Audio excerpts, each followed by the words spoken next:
주님께서는 에스겔을 이스라엘 민족을 위하여 파수꾼으로 세우시고 하나님의 사역을 맡기셨습니다. 그 에스겔의 사역을 저희들이 감당할 수 있는 은혜를 도와주심을 감사드립니다. 우리가 또한 파수꾼의 사명을 잘 감당할 수 있는 은혜를 도하여 주시옵소서.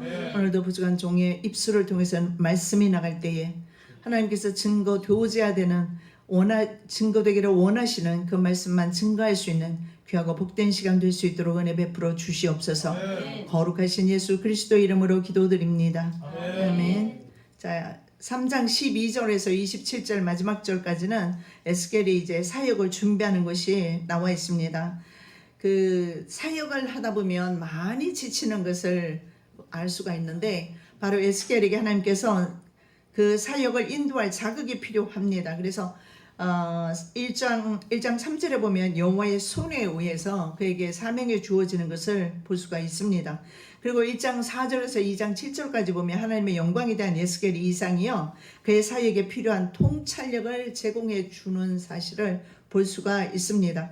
그리고 이제 3장 12절부터 성령에 의해서 사역의 장소로 인도되어집니다. 아멘. 그리고 16절에서 21절까지는요 3장 16절에서 21절까지는 바로 이스라엘을 위해서 공식적으로 에스겔을 하나님께서 파수꾼으로 세워주십니다. 22절부터 27절까지는 하나님께서 에스겔에게 몇 가지 육체적인 속박을 주시면서 되어질 일에 대해서 알려주시는 것을 볼 수가 있습니다. 자, 3장 12절에서 15절 말씀에 보면 성령님의 인도를 받는 사실을 볼 수가 있습니다. 험악한 세상 사는 동안에는 험악한 그 시기 동안에는 특별히 성령님의 인도를 받을 때 우리가 피폐해지는 것을 경험하지 않습니다. 그렇지 않으면 정말 어려운 환경 때문에 심령이 굉장히 피폐해지면서 갈라지면서 은혜는 줄어들면서 힘들게 살아가야 되는 그런 경우를 보게 됩니다. 자, 이상을 본 이후에 성령에 의해서 바벨론에 포로되어서 살고 있는 이스라엘 백성들이 살고 있는 땅입니다. 그곳이 바로 데라빕이라는 곳인데 15절에 있죠. 데라빕으로 가서 7일 동안 민다피 지냈다. 이렇게 말씀하고 있습니다. 그래서 실제로 에스겔의 육체가 그곳에 간 것이 아니라 영적으로 하나님께서 그곳으로 데려가서 7일 동안 그곳에서 민다피 그렇게 7일 동안 지냈다. 이 민답이라는 것은 굉장히 놀란 마음으로 근심한 마음으로 있는 것을 말합니다. 자, 에스겔은요 성령에 의해서 들어 올려지는 놀라운 체험을 합니다. 그 체험과 함께 뒤에서 어떤 소리가 큰 소리가 나죠. 바로 여호와의 초소 보좌에서 나는 찬양 소리를 듣게 됩니다. 여러분 우리가 사역하다가 우리가 인생길 걸어가면서 때로는 이 천사들의 찬양과 하나님의 성령의 음성을 듣는 것은 정말 중요합니다. 그러지 않으면 인생이 너무 피곤하고 지치고 정말 혼자 걸어가기는 험악한 그런 세월을 그래서 우리가 마지막에 정말 야곱처럼 말입니다. 험악한 세월 130년 살았습니다. 험악한 나그네 세월 살았습니다. 그런 고백밖에 나올 수밖에 없습니다. 자, 그래서 하나님의 성령에 의해서 들어 올려지는 그런 경험을 하면서 육체는 아니겠죠. 들어 올려지면서 하나님의 보좌에 나서 나는 찬양 소리를 듣습니다. 3장 12절 때에 주의 손이 나를 들어 올리시는데 내 뒤에 크게 울리는 소리가 들려 이르기를 여호와의 처소에서 나는 영광을 찬송할지어다.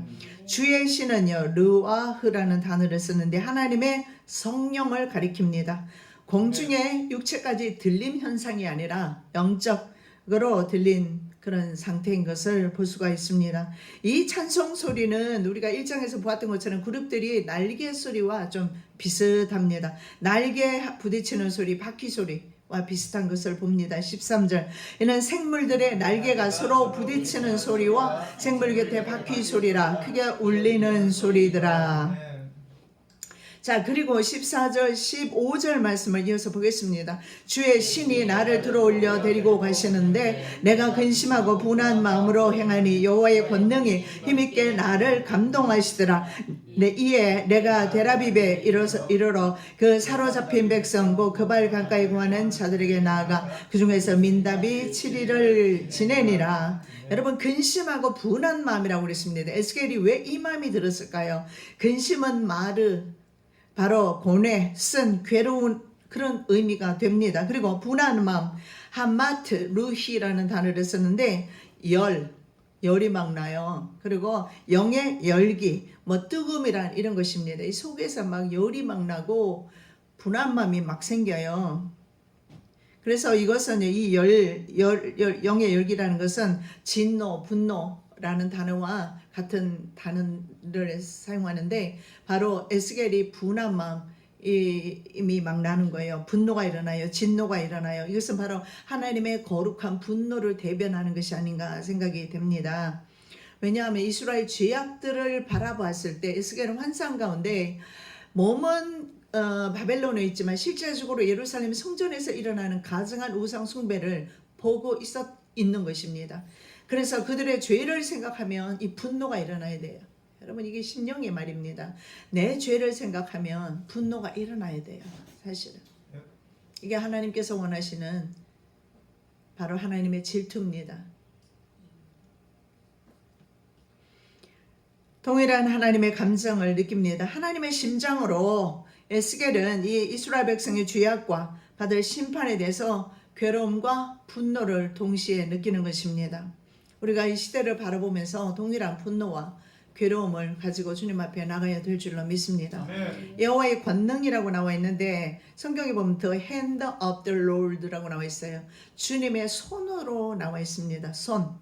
여호와의 손입니다. 하나님의 손입니다. 하나님의 손은 구약 성경에 190번 정도 나타납니다. 그래서 190번 정도 나타난 하나님의 손은 주로 하나님의 능력이나 하나님의 권위를 가리킬 때 사용하는 것입니다.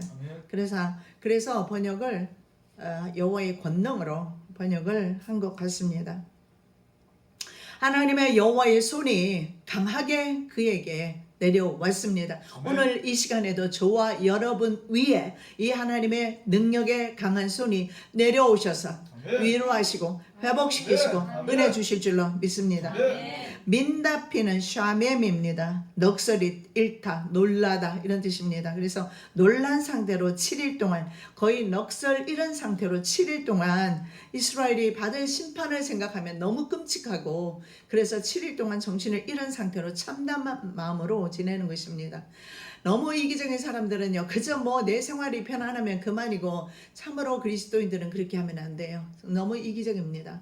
국가를 생각하면서 무너지는 민족을 생각하면서 참담한 마음으로 우리가 하나님 앞에 앉아 있을 때 그것이 바로 하나님의 나라를 사모하는 하나님의 성도의 바른 자세라 생각이 됩니다. 바로 에스겔은 그래서 우리 기독교인들이 애국자가 많지요. 그런데 에스겔, 에레미야 다 마찬가지로 정말 하나님의 동일한 마음을 가지고 죄에 대해서 아픈 마음을 가지고 그리고 이스라엘 백성이 받을 심판에 대해서 고통의 마음을 가지고 하나님 앞에 나가고 있습니다. 자, 이스라엘의 파수꾼으로 3장 16절에서 21절에 보면 세움을 받습니다.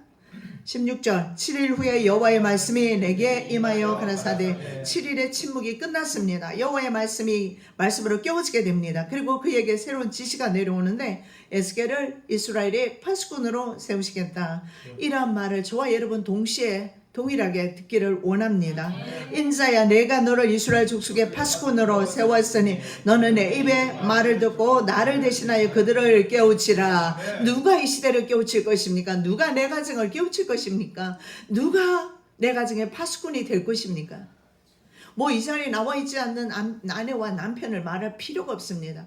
내가 주님 앞에 깨어 있어야 파수꾼의 사명을 감당하고 내 가정이 지켜집니다. 이 민족이 지켜지는 거예요.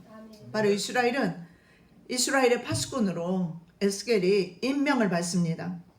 에스겔은 하나님을 대신해서 이스라엘 민족을 지키는 파수꾼의 사명을 감당해야 합니다. 파수꾼은 처패라는 단어를 쓰는데 처패는 누구냐? 성벽 위에 남들은 다 자는 시간입니다. 아니면 산꼭대기나 아니면 망대 위에서 잘 수가 없어요. 졸 수도 없어요.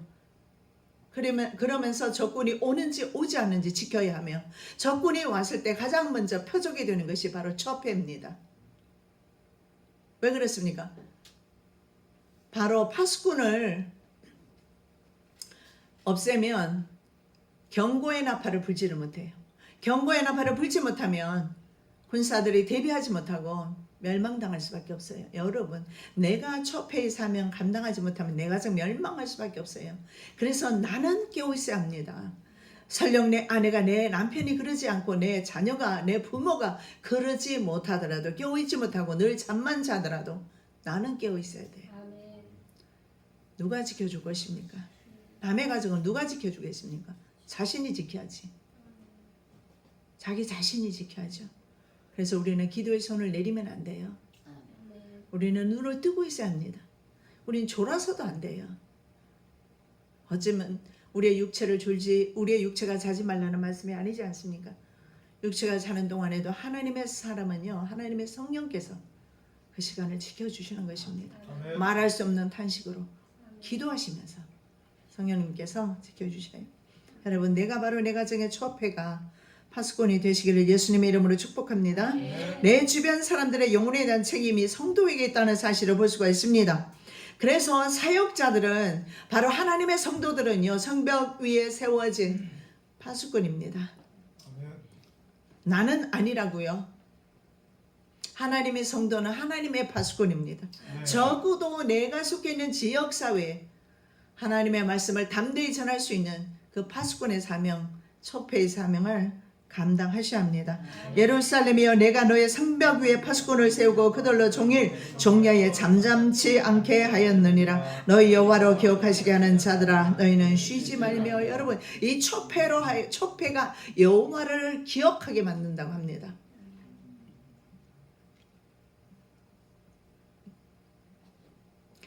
종일 종야 성을 지키고 있는 바로 이 파수꾼, 그 파수꾼이 바로 여호와를 하여금 기억하게 하시는 그 일을 하고 있다라는 것입니다. 자, 성안을 순찰하는 사람들입니다. 성중의 행순하는 자들을 만나서 묻기를 내 마음에 사랑하는 자를 너희가 보았느냐. 아가세 보면 이 행순하는 자가 나와요. 이 사람들이 바로 처패입니다. 모두 잠든 시간이나 아니면 심지어는 눈과 피가 오든지 간에 군대를 다녀오셨던 분은 아실 겁니다. 예, 한번 다 써보셨죠? 밤에 안 써보셨어요? 써봤습니다. 예, 써봤죠? 예. 자면 어떻게 돼요? 자면 어떻게 돼요? 그 다음날 왜 좀 맞아야죠?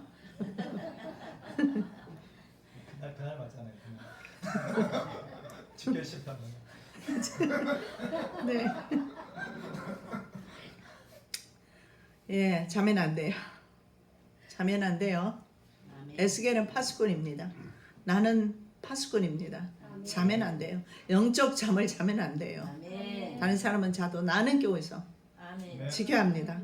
왜냐하면 적군에게 가장 먼저 노출됩니다. 파수꾼은 봉화를 올려야 하는데 죽어버리면 누가 올립니까? 봉화를 올릴 사람이 필요합니다. 기도의 봉화를 내가 올리겠습니다. 원수마귀는 불화살을 쏘고 있습니다. 그러면 내가 봉화를 올려야 되지 않겠습니까? 이 봉화가 바로 하나님 앞에 올려드려지는 바로 기도입니다. 영혼의 파수꾼 에스겔에게 이스라엘의 악인과 이 모두를 깨우치는 사명이 주어집니다. 악인은 악한 길을 떠나도록 경고해야 되고 의인은 악한 쪽으로 돌아가지 말도록 경고해야 되고, 가령 내가 악인에게 말하기를 너는 꼭 죽으리라 할 때 네가 깨우치지 아니하거나 말로 악인에게 일러서 그 악한 길을 떠나 생명을 구원케 하지 않으면 그 악인은 그 죄악 중에서 죽으려니와 내가 그 핏값을 내 손에서 찾을 것이고, 내가 악인을 깨우치되 그가 그 악한 마음과 악한 행에서 돌이키지 아니하면 그는 그 죄악 중에서 죽으려니와 너는 내 생명을 보존하리라. 죄악 중에 죽게 될 것입니다. 이 죄악 가운데 죽게 되는 것은 영혼이 죽는다는 의미보다는 바벨론 군대가 왔을 때 죽는 사람들도 있었고 구원받은 사람도 있었을 겁니다. 그래서 느부갓네살 군대가 공격했을 때 맞이하게 되는 육체적인 죽음을 의미하기도 합니다. 더 나아가서 영적 잠을 자게 되는 초패에게는 바로 영혼의 죽음까지도 의미할 것입니다. 자, 의인도 예외가 아닙니다. 의인입니다. 의인이라고 인정받는 사람조차도 마지막 순간까지는 달려가야 돼요. 달리는 거 멈추면 안 돼요. 추월당합니다. 또 의인이 그 위에서 이렇게 악을 행할 때에는 이미 행한 그 의인은 기억할 바 아니라 내가 그 앞에 거치는 것을 두면 그가 죽을지니 이는 내가 그를 깨우치지 않음이라. 그가 그 죄 중에서 죽으려니와 그 핏값은 내가 내 손에서 찾으리라. 그러나 내가 그 의인을 깨우쳐 범죄치 않게 하므로 그가 범죄치 않으면 정령 살리니 이는 깨우침을 받음이며 너도 내 영혼을 보존하리라. 에스겔에게 무서운 책임감이 부여됩니다. 악인이 돌이키라고 말하라라는 거예요. 말렸을 때 악인이 돌이키지 않으면 악인은 그 죄값으로 죽지만 네 영혼은 살게 될 것이다. 마찬가지로 의인에게도 역시 돌이키지 말라고 경고하고 그가 돌이켰을 때에는 그의 죄로 죽거니와 너는 구원을 얻게 될 것이라고 그렇게 말씀하고 있습니다. 듣든지 아니 듣든지 하나님의 말씀은 증거되어야 합니다. 주님 오시는 그 순간까지. 오늘까지는요, 내가 의를 행했다 할지라도 이 순간 이후에 내가 죄로 간다면 역시 그 또한 그 죄로 인하여 죽게 될 것이다. 아멘. 그래서 우리는 삶과 내 죄에 언제나 상관해야 합니다. 제가 젊었을 때 종종 우리 어머니를 따라서 친척들이 모임에 간 적이 있어요. 제일 지루했어요. 어르신들이 모이면 특히 남자들 뭐 왕년에 어쩌고 저쩌고 왕년의 이야기 많이 해요. 옛날에 어쩌고 저쩌고 옛날에 잘 나가던 시절을 뭐 잘나지 않은 사람이 어디 있습니까? 너무 잘나서 망했는데 어제의 의의는 소용이 없다라는 거예요. 오늘 주님 앞에 주님 앞에 서 있으라는 거예요. 주님 가는 그날까지 여러분 이 구원의 줄 꼭 붙잡고 놓지 않으시기 바랍니다. 이 거치는 것을 앞에 의인이 만일에 죄로 돌이켰을 때 거치는 것을 둔다라고 합니다. 거치는 것 장애물입니다. 여러분 허들 게임 같은 거 있잖아요. 그런 거 하면 장애물이 앞에 있죠. 그걸 뛰어넘는 것입니다. 그래서 이런 거친 것이 장애물이 앞에 있어서 이런 것이 넘어뜨리는데요. 그런 것들이 뭐냐 바로 우상이나 재물이나 뭐 이런 것들입니다. 자, 죄인들에게 있어서는 그리스도가 거치는 것이 돼요. 거치는 것. 또한 부딪히는 돌과 거치는 반석이 되었다 하니라. 저희가 말씀을 순종치 아니함으로 넘어지나니 이는 저희를 이렇게 정하신 것이라. 여러분 여기에 보니까 예수 그리스도가 바로 부딪히는 돌이다. 거치는 반석이다. 이렇게 말씀하고 있습니다. 그러나 그리스도인에게 참된 그리스도인 주님을 쫓는 그리스도인에게는 거치는 돌이 아니라 반석이 됩니다. 든든한 반석이 돼요. 그러나 믿지 않는 자들에게 불순종하는 자들에게 신앙이 없는 사람들에게는 때로는 예수 그리스도가 오히려 방해가 되거나 거치는 것이나 힘들게 만들어요. 주님 앞에 정말 주의를 지키는 것도 힘들 것이며 헌금을 주님 앞에 드리는 것도 힘들 것이고 봉사하는 것도 힘들고 모든 것이 다 힘들게 될 것입니다. 그래서 예수 믿는 자체가 나를 피곤하게 할 수도 있다는 거예요. 예수는 믿지 않는 자들에게는 그렇다라는 겁니다. 그래서 어쩌면 우리의 걸어가는 길이 쉬운 길이 아니에요. 바로 십자가의 길이기 때문에 물론 의인이 구원을 잃는다는 의미는 아니고 역시 육체적인 죽음인 것 같습니다. 육체적인 죽음으로 그러나 하나님의 말씀에 순종한 사람은 심지어는 이런 바벨론의 공격 때조차 구원받는 그런 은혜가 있다라는 것을 말씀을 드릴 수가 있습니다. 자, 다시 한번 정리해서 제가 말씀을 드리겠습니다. 정리하면 어떤 내용이 되느냐? 첫째, 악인에게 말씀을 전하지 않을 경우. 그러면 악인은 죄로 죽고 에스겔은요 전하지 않았기 때문에 책임 추궁 당합니다. 그리고 악인에게 말씀을 전했는데도 악인이 돌이키지 않으면요 에스겔은 책임을 면할 수는 있어요. 그러나 악인은 돌이키지 않았기 때문에 그 악으로 인하여 죽게 될 것이다.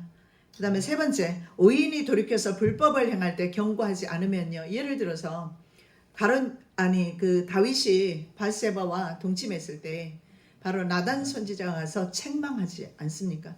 그리고 다윗은 돌이키게 됩니다.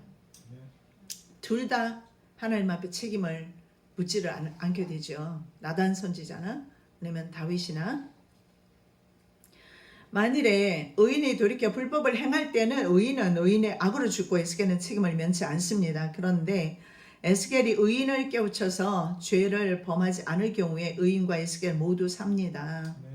그래서 세 번째 경우까지는요, 악인이나 의인 혹은 에스겔까지 모두 삶을 보장받지 못하는 그런 과정이 있다면, 네 번째는 에스겔도 의인도 돌이킨 죄인도 다 살게 된다는 것을 보여주고 있습니다. 그래서 여기에서 우리가 볼 수 있는 것은 정말 중요한 교훈을 주시는데, 여러분, 내 바로 옆에 있는 이웃의 영혼에 대한 책임이 누구에게 있다고요? 나에게 있다는 사실을 볼 수가 있어요. 그래서 예수님 말씀이 너희는 세상의 빛과 소금이 되어라, 그렇게 말씀하는 거예요. 네. 어제 깜깜한 데를 걸으면서 뭐 저 빛을 보고 가라고 누구 옆에서 우리 장전사님이 그랬나요? 그래서 내가 그랬어요. 내가 빛이야 그랬어요. 근데 빛은 나진 않더라고. 그런데 내가 그랬다고요. 내가 빛이야. 예, 맞아요. 우리가 바로 빛입니다. 우리가 빛이에요.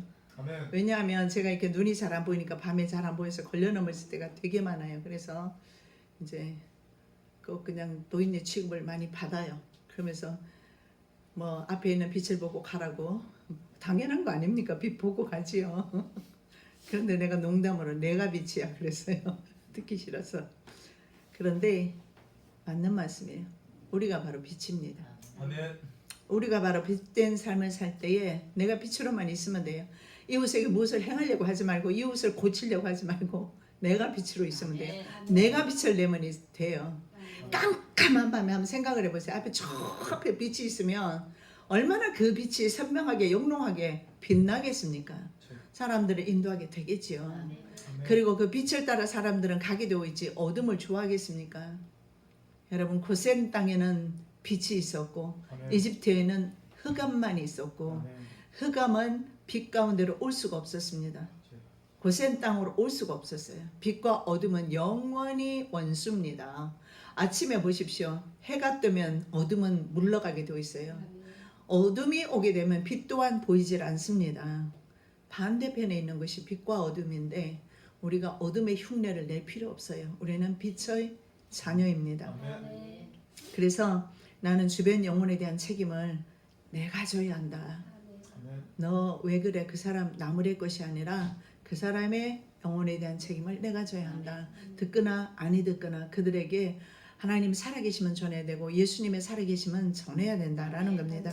에스겔이 전하지 않아서 그들이 듣지 못함으로 죄악 가운데서 죽게 되면 그 핏값을 에스겔이 지불해야 합니다. 그러나 책임을 완수하면 영혼이 보존됩니다. 참 에스겔은 굉장히 어려운 사명을 감당했던 것을 볼 수가 있습니다. 자, 영혼이라는 것은 네페시입니다. 인격의 중심이 되는 것이므로 영과는 좀 구분되는 그런 육체적인 구원을 의미한다는 사실을 볼 수가 있습니다. 보존하다는 나찰인데요. 영혼의 구원을 역시 뜻하지 않고 재난과 구원으로부터 재난으로부터 딜리버되는 것, 구원받는 것을 의미합니다. 그래서 어찌하면 이렇게 사명 감당하면 에스겔이든지 아니면 하나님의 백성이든지 그런 극심한 환난 가운데서 포로되는 상황 가운데서도 deliver, 바로 구원받는 그런 은혜가 있게 될 것이라는 것입니다. 아멘.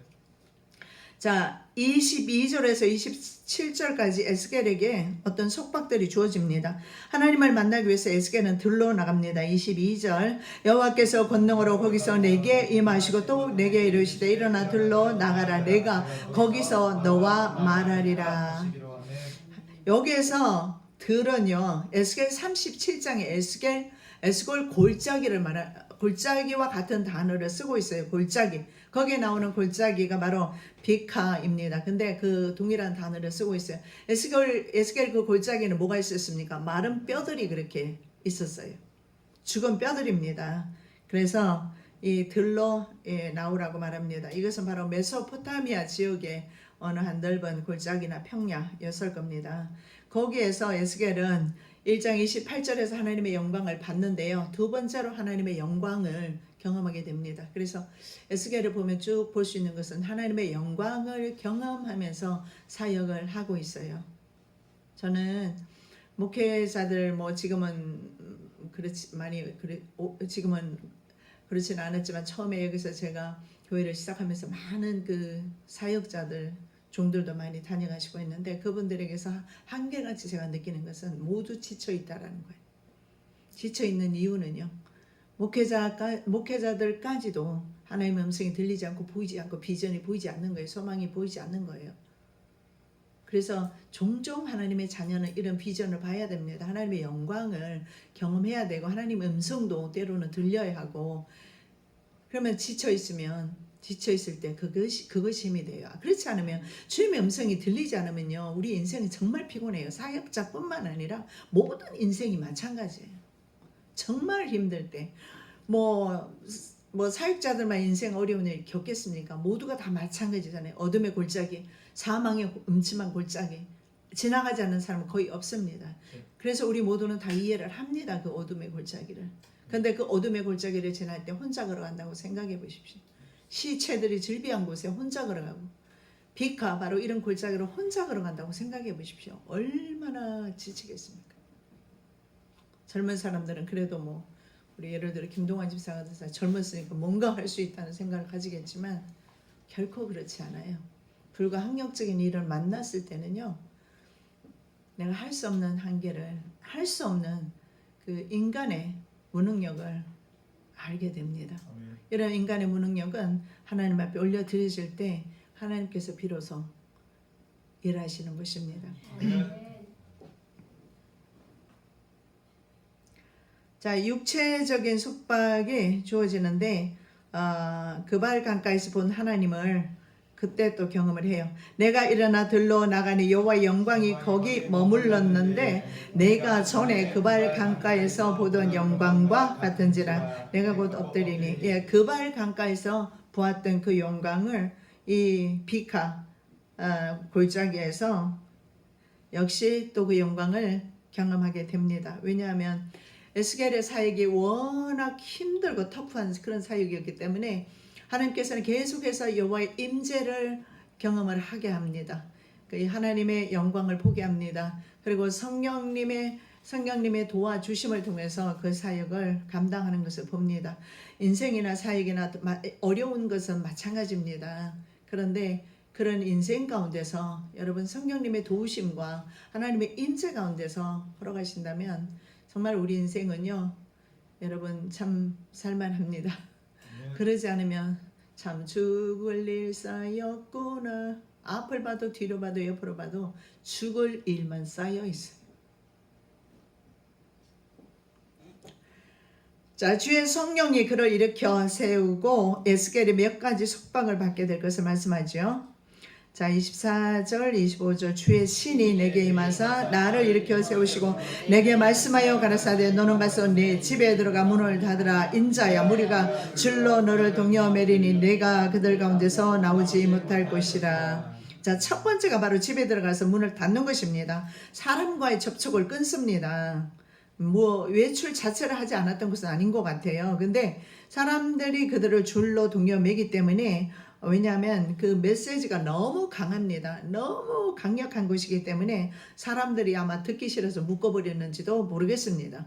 그래서 집안에 있게 되는데 장로 등의 지도자들이 3번이나 그에게 8장 1절, 14장 1절 그리고 20장 1절에 물으러 오는 것을 볼 때에 좀 이렇게 계속 묶인 상태로 있거나 외출 자체를 하지 않았던 것은 아니지만 그러나 전할 때가 있고 이제는 지금 집안에 있으라고 말합니다.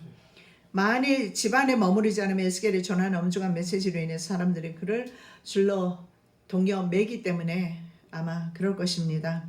말씀 때문에 집에 갇히기도 한다는 사실을 볼 수가 있어요.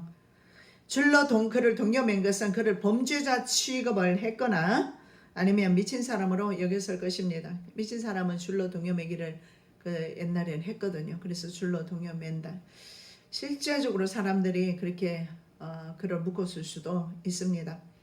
그리고 두 번째 속박이 뭐냐면 에스겔의 혀가 입천장에 붙어버립니다. 전하지 못하게 하는 거죠. 전할 때가 있고 또 전하지 못할 때가 있어요. 내가 내 혀로 내 입천장에 붙게 하여 너로 벙어리 되어 그들의 책망자가 되지 못하게 하리니 그들은 패역한 족속임이니라. 그러나 내가 너와 말할 때 내 입을 열리니 너는 그들에게 이르기를 주 여호와의 말씀이 이러하시다 하라. 들을 자는 들을 것이요 듣기 싫은 자는 듣지 아니하리니 그들은 패역한 족속이라. 여기에서 보면 벙어리 되는 것은요, 들을 필요가 없는 사람들 위해서는 벙어리가 되라고 말씀을 합니다. 우리는 그가 누군지를 모르기 때문에 주변에 있는 사람들에게 언제나 전해야 하지만 그러나 에스겔에게는 저 사람에게는 전하지 말라고 합니다. 여러분 개인적으로도 그런 경험이 있을 거예요. 길을 가다가 어떤 사람을 만나면 전하라는 감동이 올 겁니다. 그 사람은 구원받아야 될 하나님의 자녀이기 때문에 그런 감동이 와요. 그래서 전하게 될 것입니다. 그러나 듣지 않은 사람이 있기 때문에 전하지 말라고 말씀하시면서 이어서 전하라고 합니다. 입을 다시 열어주셔요. 그 이유는 전하지 말 것은 그들이 패역한 족속이기 때문이고 전해야 될 이유는 패역한 족속 중에도 돌이키는 의인이 있다라는 거예요. 여러분 우리의 환경이나 우리의 주변에 처해져 있는 여러 가지 요소들이 있잖아요. 그런 거 전혀 중요하지가 않고요. 뭐 어제 내가 의인이었던 어제 죄인이었던 그런 것도 상관없습니다. 제일 중요한 것은 돌이키라는 거예요. 아멘. 돌이키면 된다라는 거예요. 오늘이라도 나를 돌이키면 그러면 그 죄를 묻지 않겠다. 아멘. 여러분 한번 하나님께서 내 죄를 묻는다고 생각해 보십시오. 지나온 세월을 영화 필름 지나가듯이 쫙 하나님이 열거하시기 시작합니다. 예, 그냥 말떼기 시작할 때부터 시작해서 지금까지 수십 년 살아오면서 내가 행했던 행위들, 내가 말했던 말들, 그리고 내가 생각했던 더러운 생각들, 악한 생각들, 예, 얼마나 많이 있겠습니까? 그런데 그것을 하나님이 일일이 기억하고 계신다면요. 그런데 성경에는 기억하지 아니하겠다. 아멘. 지금이라도 돌이키면 다시는 기억하지 아멘. 않겠다. 아멘. 할렐루야. 오늘 이 시간에 온전히 돌이키시는 은혜 있으시기 바랍니다. 아멘. 자, 다른 사람에게 하나님의 말씀을 전하지 못하도록 잠시 벙어리가 되죠. 그리고 또 말씀을 열어주셔요. 패역한 족속은 반역하는 집으로 해석해야 합니다. 반역하는 집, 바로 유다 집을 가리켜요. 이 유다 집이라는 것은 유다 왕조를 가리킵니다. 그래서 유다 왕조가 패역한 집이다. 근데 유다 왕조를 통해서 메시아가 오시는데 말이죠. 그럼에도 불구하고 유다 왕조는 패역한 집이었습니다. 그래서 반역하는 집이었습니다. 그래서 책망하는 자가 되지 말라라고 말씀합니다. 그리고 그 다음에는 주 여호와의 말씀이 이러하다라고만 말하라고 합니다. 왜 그러냐면 듣는 자는 듣게 하고 듣지 못한 자는 그대로 듣지 못하게 하라는 거예요. 자, 에스겔의 말씀을 받지 않는 자는 왜 그럴까요? 하나님에 대한 마음이 닫혔기 때문이지 에스겔에 대한 것은 아닐 것입니다. 오히려 에스겔은 미움을 받았던 이유가 하나님의 정직한 말씀을 여호와의 말씀이 이러하다 하고 심판의 메시지를 전합니다. 여러분 우리의 귀는 언제나 있잖아요. 달콤한 말을 듣기만을 원하지 심판은 싫어합니다. 심판은 싫어해요. 그래서 좋은 말씀, 번영에 대한 말씀, 축복에 대한 말씀, 이게 바로 기복신앙이라는 겁니다. 그래서 이런 말씀만 받으면 좋아해요. 그러나 성경 곳곳에 보면 많은 재앙의 말씀을 더 심지어는요, 이 더러운 유다 가문뿐만 아니라 그 이스라엘 역사를 다 기록해 놓고 있는 이유는 뭡니까? 이것이 너희의 모습이라는 거예요. 아멘. 유다 족속의 히스토리가 아니라 나의 히스토리라는 거예요. 그걸 하나님께서 알려주시기 위해서 더러운 인간의 역사까지도 다 기록해놨어요. 성경에 보세요. 뭐 죄 없는 죄 어디 있습니까? 시아버지와 동침한 며느리도 있고요. 남의 아내와 통관한 왕도 있었고요. 별의별 죄들이 다 있습니다. 그걸 왜 기록해 놓았으며 그들의 그 여인들이 말입니다. 그런 일을 행했던 그 여인들이 바로 예수님의 조상이었어요. 마태복음에 보면 여인들이 4명이나 나오지 않습니까? 그들이 바로 예수님의 이방인이었던 여자도 있고 예수님의 조상이었어요. 거기에서 우리가 볼 수 있는 것은 이런 죄 가운데 살고 있는 인류를 위해서 메시아가 사람의 모습으로 이 땅에 오셨다라는 거예요. 여러분 시기는 정말 중요하지 않아요. 내 마음을 돌이켜서 주님 앞에 온전히 나아가시기를 예수님의 이름으로 축복합니다. 에스겔의 선포를 받지 않는 사람은 에스겔의 말을 듣지 않는 것이 아니고 하나님을 거역하는 것입니다. 그러나 귀 있는 자는 듣게 될 것이다. 복된 귀 되시기 바랍니다. 귀 있는 자는 들을지어다. 공감복음서에는 7번 나옵니다. 그런데 계시록에 보면 계시록의 22장 가운데서 아시아 교회들에게 주시는 말씀으로 7번 귀 있는 자는 성령이 교회들에게 하시는 말씀을 들어라 말씀합니다. 여러분 오늘 저와 여러분 라오디게아 교회 시대에 살고 있는 저와 여러분에게 주시는 말씀이 귀 있는 자는 들을지어다. 늘 주님의 세미한 음성 들으시기 바랍니다. 아멘. 사랑의 주님 오늘도 에스겔을 통해서 이 마지막 때에 외치는 자의 소리를 파수꾼의 소리를 감당하는 그러한 은혜를 주심을 감사합니다. 우리가 그 외치는 자가 되게 도와주시옵시고 언제나 우리는 죄악 가운데 있게 마옵시고 언제나 주님 앞에 돌이켜 주님 앞에 있게 하여 주시옵소서. 주님 앞에 칭찬받는 의인의 반열에 들기를 원하나이다. 늘 우리의 심장을 감찰하여 주시옵시고 바른 길 걸어갈 수 있도록 도와주시고 적군이 올 때에 우리는 깨어 있어서 파수꾼의 그 봉화를 올릴 수 있는 은혜를 저희들에게 허락하여 주시옵소서. 거룩하신 예수 그리스도의 이름으로 기도드립니다. 아멘.